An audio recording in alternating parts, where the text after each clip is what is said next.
J'ai 28 ans et j'aurais aimé qu'à 18 ans, on m'explique que nos hormones influencent absolument tout sur notre corps. Notre énergie, notre humeur, notre digestion, notre sommeil, notre motivation et même nos fringales. Et que c'est normal que tout ça fluctue, par contre que ce n'est pas normal de souffrir avant et pendant nos règles. Je m'appelle Océane et sur les réseaux sociaux AboutOC. Je suis coach en nutrition certifiée et prof de pilates à Lisbonne et également créatrice de contenu sur les réseaux sociaux. Et j'ai à cœur de transmettre ici toutes mes connaissances et mes expériences en termes de bien-être, santé, nutrition et sport. Aujourd'hui, j'ai vraiment à cœur de faire cette vidéo parce que selon moi, nous sommes très peu informés sur le cycle féminin. Beaucoup de femmes souffrent de SPM sans vraiment comprendre pourquoi. Nous avons aucune éducation de la part du système scolaire et même de nos parents sur le cycle menstruel. Et moi-même, ça fait des années que j'essaye de comprendre comment fonctionne le corps de la femme et mes propres hormones, en sachant que tout ça fluctue d'une femme à l'autre et que tout ce que je vais dire ici ne sont pas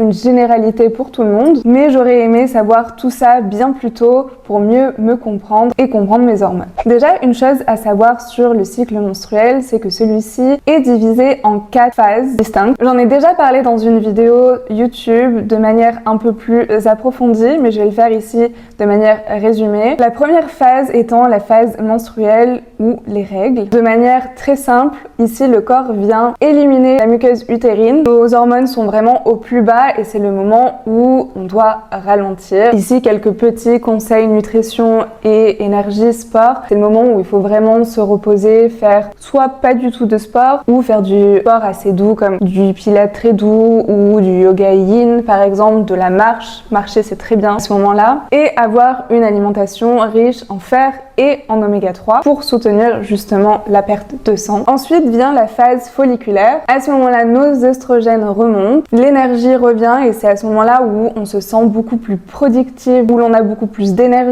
et même où l'on est plus sociable. Donc en termes de sport, on peut faire du sport beaucoup plus dynamique, cardio, où vraiment on a de l'énergie à donner. Et en termes d'alimentation, manger beaucoup plus frais et léger. Ensuite vient la phase de l'ovulation, où là on a vraiment un pic d'œstrogène et même parfois de testostérone qui s'accompagne. On a une libido forcément plus importante parce que c'est à ce moment-là où l'on est plus propice à créer la vie. On a une plus grande confiance en nous et une énergie beaucoup plus accrue. Là, les conseils en termes de sport et nutrition, c'est pareil, c'est d'aller faire du cardio, des activités plus sociales. C'est le moment de donner toute l'énergie que l'on a et il est important de manger des plats plus riches en protéines et en fibres. Et ensuite vient à cela la phase lutéale qui est du coup la phase juste avant les règles. Et là c'est le moment où la progestérone remonte. À ce moment-là on est plus fatigué, on a un peu plus de fringales, on a plus faim en règle générale. On fait aussi un peu plus de rétention d'eau et on a une humeur un peu plus sensible. Les conseils ici c'est de se reposer, de faire du sport un peu plus calme,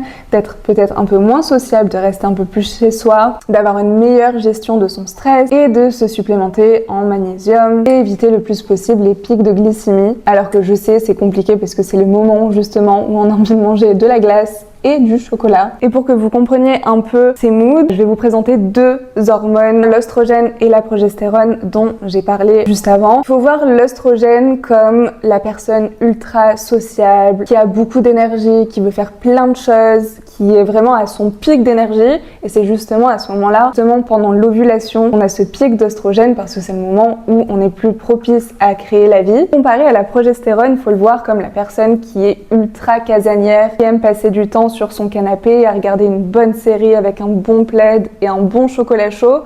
C'est un peu la vibe aussi de la phase lutéale où justement la progestérone est à son pic. Donc voilà, pour que vous compreniez un peu le mood de la phase d'ovulation et lutéale, c'est un peu ces deux hormones qui est à leur pic à ces moments différents et qui rythment carrément ces phases-là. Ensuite, parlons des SPM qui sont clairement normalisés, surtout dans le domaine médical, mais qui pourtant ne sont pas normaux. Les SPM, donc symptômes prémenstruels, vont être les crampes au niveau du bas du ventre, les sauts d'humeur, l'irritabilité, la fatigue, les douleurs pendant les règles, ballonnement, rétention d'eau, etc.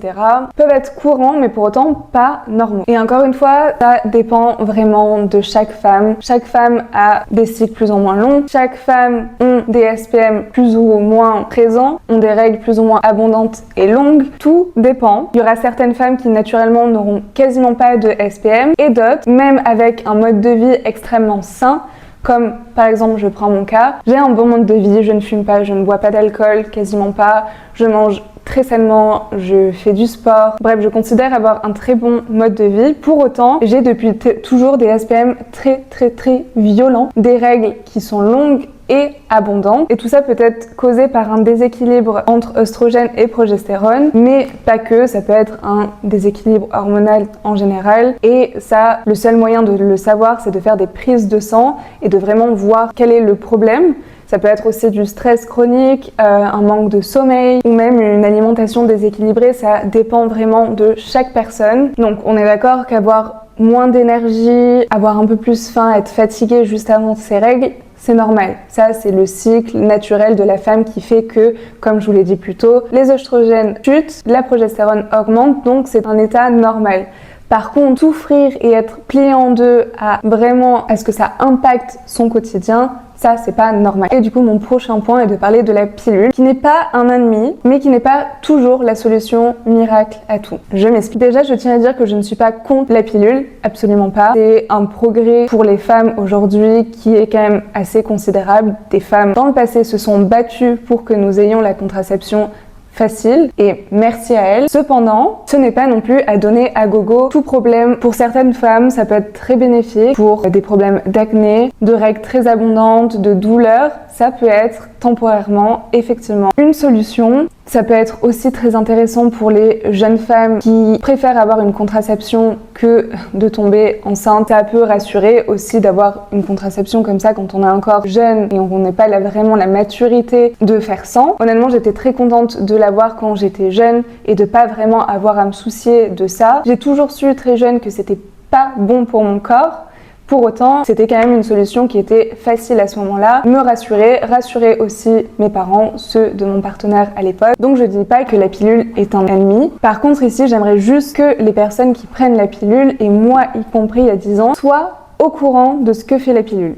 Parce qu'on la donne facilement sans vraiment expliquer comment ça fonctionne. Il faut savoir que la pilule n'équilibre pas nos hormones, il les remplace, en fait il les masque carrément, il met en pause notre cycle menstruel au lieu de corriger la cause. Donc il n'y a plus d'ovulation, mais vraiment le cycle de la femme en pause pour justement éviter toute ovulation et donc toute création d'enfants. Donc effectivement la pilule peut aider certaines femmes qui ont certains problèmes et qui sont totalement ok avec le fait de la prendre, mais à savoir qu'elle ne régule pas les hormones. Et ça, c'est quelque chose que j'aurais aimé comprendre bien plus tôt et être au moins éduquée sur le sujet. Aujourd'hui, à 28 ans, je ne prends pas la pilule, je ne prends aucun hormone parce que je sais aussi que j'ai la maturité de faire attention avec mon partenaire. Et tant bien même si demain je tombais enceinte, c'était pas un problème non plus parce que je sais que je suis dans une relation où nous pouvons accueillir un enfant si ça serait le cas. Et pour toutes les raisons que j'ai citées juste avant, je ne souhaite plus prendre la pilule dans ma vie. Et ni même aucun hormone. Et même si j'ai de forts SPM, je préfère trouver des méthodes plus naturelles, notamment avec les compléments alimentaires dont je vais vous parler juste après, et essayer de réguler mes hormones de manière naturelle pour éviter à prendre des hormones. Le prochain point dont je voulais parler lors de cette vidéo, c'est du seed cycling que j'ai découvert très récemment et que j'ai mis en place dans mon quotidien aussi il y a à peine quelques semaines. Le seed cycling, c'est le fait de prendre certaines graines pendant certaines phases de notre cycle. Par exemple, à la première moitié du cycle, donc du jour 1 au jour 14, le but est de prendre des graines de lin et de courge qui soutiennent justement les oestrogènes. Il faut bien faire en sorte de les mixer pour qu'elles soient bien absorbées lors de la digestion. Et donc ça va prendre 2 cuillères à soupe par jour à mixer dans n'importe quoi, dans un yaourt, une compote, un smoothie, sur ses œufs ou juste à manger à la cuillère comme ça. Et ensuite à la deuxième moitié du cycle, du jour 15 au jour 28, bien sûr ça dépend encore une fois de à quel point est long votre cycle. Je prends la moyenne générale qui est de 28 jours. Là on utilise les graines de tournesol et de sésame qui soutiennent la progestérone justement. Nuance ici étant qu'il n'y a pas encore de preuves scientifiques si ça fonctionne ou non. Mais par contre, de très nombreuses femmes rapportent que après avoir mis en place ce processus, elles voient des améliorations en termes de régularité, moins de SPM et une meilleure digestion. Donc moi, dans mon cas, j'ai mis en place ça il y a seulement quelques semaines et je verrai dans les prochains mois ce qu'il en est. Et enfin, je voulais terminer cette vidéo en parlant de compléments alimentaires parce que c'est justement ce que j'ai mis en place aussi très récemment et dont je vois déjà des effets. Précision ici, c'est selon mon propre cas à moi et les recherches que j'ai fait, donc je vous invite vraiment à faire vos propres recherches là-dessus avant de prendre certains compléments alimentaires. Donc le premier, c'est l'huile d'onag qui est très connue justement pour ses bienfaits pour apaiser les SPM parce qu'il soutient la production de progestérone et aide aux douleurs au moment des règles et des SPM. Donc celui-ci, j'en prends une capsule tous les soirs au moment du repas et ensuite au moment du coucher, je prends aussi du magnésium et de l'ashwagandha. Je crois qu'on se dit comme ça, ashwagandha. Le magnésium qui aide à réguler le stress, améliorer le sommeil et réduit aussi les douleurs prémenstruelles. Je sais qu'il y a aussi le zinc, les oméga 3 et la vitamine B6 qui est utile pour notre cycle et la régulation de nos hormones dont personnellement je ne prends pas. Je pense que je vais reprendre des oméga 3 justement pour ses bienfaits et aussi tous les bienfaits de la beauté de la peau, des ongles et des cheveux. Donc voilà, je ne dis pas que c'est une solution universelle, mais personnellement, ça m'a aidé depuis que j'ai commencé à mettre ça en place, c'est-à-dire seulement un mois et j'ai senti beaucoup moins de SPM. Donc, à voir sur les prochains mois ce qu'il en est. Donc voilà, si vous aussi vous comptez prendre des compléments alimentaires, essayez de voir d'abord qu'est-ce qui ne va pas dans votre cycle, faire des prises de sang et vous renseigner sur des compléments alimentaires. C'est tout pour cette vidéo et tout ce que j'aurais aimé savoir il y a 10 ans sur mes hormones et mon cycle menstruel. Je vous laisse me dire en commentaire vous ce que vous aurez aimé savoir à ce moment-là et on se retrouve la semaine prochaine pour une nouvelle vidéo. Ciao ciao!